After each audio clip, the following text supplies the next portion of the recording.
ಹುಬ್ಬಳ್ಳಿ ಧಾರವಾಡ ಪೂರ್ವ ವಿಧಾನಸಭಾ ಕ್ಷೇತ್ರದಲ್ಲೂ ಎಸ್ಐಆರ್ ಅಕ್ರಮ ಆರೋಪ ಕೇಳಿಬಂದಿದೆ. ಕೇಂದ್ರ ಸಚಿವ ಪ್ರಹ್ಲಾದ್ ಜೋಶಿ ತಮ್ಮ ಫೇಸ್ಬುಕ್ ಖಾತೆಯಲ್ಲಿ ಹಂಚಿಕೊಂಡಿದ್ದಾರೆ. ವಾರ್ಡ್ 63 ಬೂತ್ 16ರಲ್ಲಿ ಮನೆಗಳಿಗೆ ತೆರಳದೆ ಒಂದೇ ಸ್ಥಳದಲ್ಲಿ ಫಾರ್ಮ್ ಭರ್ತಿ ಮಾಡಲಾಗ್ತಾ ಇದೆ. ಬಿಎಲ್ಒ ಮೇರಿ ರಾಮಚಂದ್ರ ಹರಪನಾಳ ಎಂಬುವವರು ಮನೆ ಮನೆಗೆ ತೆರಳದೆ ಒಂದೇ ಸ್ಥಳದಲ್ಲಿ ಕುಳಿತು ಎನ್ಯುಮರೇಷನ್ ಫಾರ್ಮ್ ಭರ್ತಿ ಮಾಡ್ತಾ ಇದ್ದಾರೆ. ಎಸ್ಐಆರ್ ಹೆಸರಲ್ಲಿ ಮತದಾರರ ಪಟ್ಟಿ ಪರಿಷ್ಕರಣೆಯಲ್ಲಿ ವ್ಯವಸ್ಥಿತ ಅಕ್ರಮ ಅಂತ ಪ್ರಹ್ಲಾದ್ ಜೋಶಿ ಕಿಡಿಕಾರಿದ್ದಾರೆ. ಜಿಬಿಎ ಟ್ಯಾಕ್ಸ್ ಕಲೆಕ್ಟರ್ನಿಂದ ವಾಟರ್ ಮಾಫಿಯಾ ಎಂದು ನ್ಯೂಸ್ ಫಸ್ಟ್ ವರದಿ ಮಾಡಿದ 9 ಗಂಟೆಗಳಲ್ಲೇ ಅಧಿಕಾರಿ ಶಶಿಕಾಂತ್ ಬೆಲ್ಲೂರ್ನನ್ನ ಸಸ್ಪೆಂಡ್ ಮಾಡಲಾಗಿದೆ. ಅಮಾನತು ಮಾಡಿ ಜಿಬಿಎ ಅಪಾರ ಆಯುಕ್ತ ಆದೇಶಿಸಿದ್ದಾರೆ. ಶಶಿಕಾಂತ್ ಅಕ್ರಮದ ಬಗ್ಗೆ ನ್ಯೂಸ್ ಫಸ್ಟ್ ವಿಸ್ತೃತವಾಗಿ ವರದಿ ಪ್ರಸಾರ ಮಾಡಿತ್ತು. ರೂಲ್ಸ್ ಗಾಳಿಗೆ ತೂರಿ ರಾಜ್ಯ ಸರ್ಕಾರಕ್ಕೆ ವಂಚಿಸಿ ವಾಟರ್ ಬಿಸ್ನೆಸ್ನಲ್ಲಿ ಭಾಗಿಯಾಗಿದ್ರು. ಸದ್ಯ ನ್ಯೂಸ್ ಫಸ್ಟ್ ವರದಿ ಆಧರಿಸಿ ಅಧಿಕಾರಿಯನ್ನ ಸಸ್ಪೆಂಡ್ ಮಾಡಲಾಗಿದೆ. 666 ಆಪರೇಷನ್ ಡ್ರೀಮ್ ಥಿಯೇಟರ್ ಸಿನಿಮಾದ ಟೀಸರ್ ಬಿಡುಗಡೆಯಾಗಿದೆ. ಶಿವಣ್ಣ, ಡಾಲಿ ಧನಂಜಯ್ ನಟಿಸಿರುವ ಸಿನಿಮಾವನ್ನ ಹೇಮಂತ್ ರಾವ್ ನಿರ್ದೇಶನ ಮಾಡಿದ್ದಾರೆ.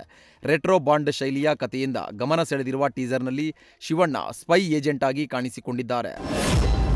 ಹಾವೇರಿ ಜಿಲ್ಲೆಯಲ್ಲಿ ಮಳೆ ಕೊರತೆ ಹಿನ್ನೆಲೆ ಜಿಲ್ಲೆಯ ಶಾಸಕರು ಮೋಡ ಬಿತ್ತನೆಗೆ ನಿರ್ಧರಿಸಿದ್ದಾರೆ.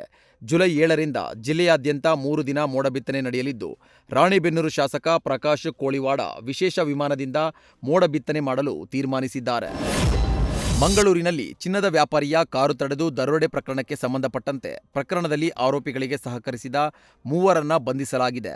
ಘಟನೆಯಲ್ಲಿ ಒಟ್ಟು 16 ಮಂದಿ ಭಾಗವಹಿಸಿದ ಬಗ್ಗೆ ಪೊಲೀಸರಿಗೆ ಮಾಹಿತಿ ಇದ್ದು, ದರೋಡೆಕೋರರಿಗೆ ಸಹಕರಿಸಿದ 3ರನ್ನ ಬಂಧಿಸಿದ ಪಣಂಬೂರು ಠಾಣಾ ಪೊಲೀಸರು ಅರೆಸ್ಟ್ ಮಾಡಿದ್ದಾರೆ. ಕೇರಳದ ನಿಮಿಲ್, ಮಡಿಕೇರಿ ಮೂಲದ ಇರ್ಷಾದ್, ಮುಸ್ತಫಾ ಬಂಧಿತ ಆರೋಪಿಗಳಾಗಿದ್ದಾರೆ.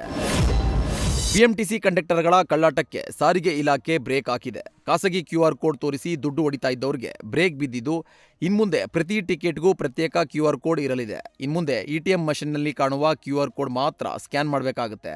ಬಿಎಂಟಿಸಿಯಲ್ಲಿ ಇನ್ಮುಂದೆ ಡೈನಾಮಿಕ್ ಕೋಡ್ ಮೂಲಕ ಟಿಕೆಟ್ ವಿತರಣೆ ಮಾಡಲಿದ್ದು, ಇದರಿಂದ ಪ್ರಯಾಣಿಕರ ಪಾವತಿ ಸುರಕ್ಷಿತವಾಗಿ ಹಾಗೂ ಸರಿಯಾದ ಖಾತೆಗೆ ಜಮೆಯಾಗುತ್ತೆ. ವಿಜಯನಗರ ಜಿಲ್ಲೆಯ ನಾನಾ ತಾಲೂಕುಗಳ ತಾಂಡಾ ಜನರು ಕುಟುಂಬ ಸಮೇತ ಗುಳೆ ಹೊರಟಿದ್ದಾರೆ. ನಿತ್ಯ ಬಳಕೆಯ ವಸ್ತುಗಳು, ಪಾತ್ರೆ, ಪಗಡೆ, ಬಿಂದಿಗೆ ಸೇರಿದಂತೆ ತಮ್ಮ ಇಲ್ಲಿನ ಬದುಕು ಸಮೇತ ಶಿಫ್ಟ್ ಆಗಿದ್ದಾರೆ. 6 ತಿಂಗಳ ಕಾಲ ವಲಸೆ ಹೋಗ್ತಾರೆ. ಕಬ್ಬು ಕಟಾವ್ಗೆ, ಕಾಫಿ ಸೀಮೆಗೆ ಸೇರಿದಂತೆ ನಾನಾ ಕಡೆ ಗುಳೆ ಹೊರಟಿದ್ದಾರೆ. ವಯಸ್ಸಾದ ವೃದ್ಧರನ್ನ, ಶಾಲಾ ಮಕ್ಕಳನ್ನ ಊರಲ್ಲೇ ಬಿಟ್ಟು ದುಡಿದವರು ಗುಳೆ ಹೊರಟಿದ್ದಾರೆ. ರಾಯಚೂರು ಜಿಲ್ಲೆ ಲಿಂಗಸಗೂರು ತಾಲೂಕಿನ ಆರ್ಯ ಭೋಗಾಪುರ ಗ್ರಾಮದಲ್ಲಿ ದೇವಸ್ಥಾನದ ಬಾಗಿಲು ಮುರಿದು ಕಳ್ಳತನ ಮಾಡಲಾಗಿದೆ. ದುರ್ಗಾದೇವಿಯ ಮೈಮೇಲಿದ್ದ ಬೆಳ್ಳಿ ಹಾಗೂ ಬಂಗಾರದ ಆಭರಣ ಕಳ್ಳತನವಾಗಿದ್ದು, ಸ್ಥಳಕ್ಕೆ ಮುದಗಲ್ ಠಾಣೆ ಪೊಲೀಸರು ಭೇಟಿ ಕೊಟ್ಟು ಪರಿಶೀಲನೆ ನಡೆಸಿದ್ದಾರೆ. ಕೊಡಗಿನಲ್ಲಿ ಕಾಡಾನೆಗಳ ಹಾವಳಿ ಹೆಚ್ಚಾಗಿದ್ದು, ವಿರಾಜಪೇಟೆ ಕುಕ್ಲೂರು ಗ್ರಾಮದಲ್ಲಿ ಒಂದೆಡೆ 13 ಕಾಡಾನೆಗಳ ಹಿಂಡು ಪ್ರತ್ಯಕ್ಷವಾಗಿದೆ.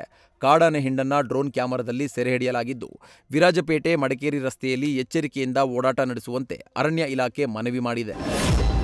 ಬೀದರ್ನ ಹುಮಾನಾಬಾದ್ ತಾಲೂಕಿನ ಹಂದ್ರಾಳ ಗ್ರಾಮಸ್ಥರ ದಶಕಗಳ ಬೇಡಿಕೆ ಕೊನೆಗೂ ಈಡೇರಿದ್ದು, ಸಾರಿಗೆ ಬಸ್ ಸಮಸ್ಯೆಗೆ ಕೊನೆಗೂ ಮುಕ್ತಿ ಸಿಕ್ಕಿದೆ.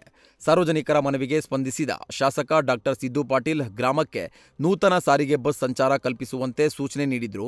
ಶಾಸಕರ ಸೂಚನೆ ಬೆನ್ನಲ್ಲೇ ಗ್ರಾಮಕ್ಕೆ ಬಸ್ ಸಂಚಾರ ಆರಂಭಿಸಿದ್ದು, ಸ್ವತಃ ಶಾಸಕರೇ ಪೂಜೆ ಸಲ್ಲಿಸಿ ಚಾಲನೆ ಕೊಟ್ಟಿದ್ದಾರೆ.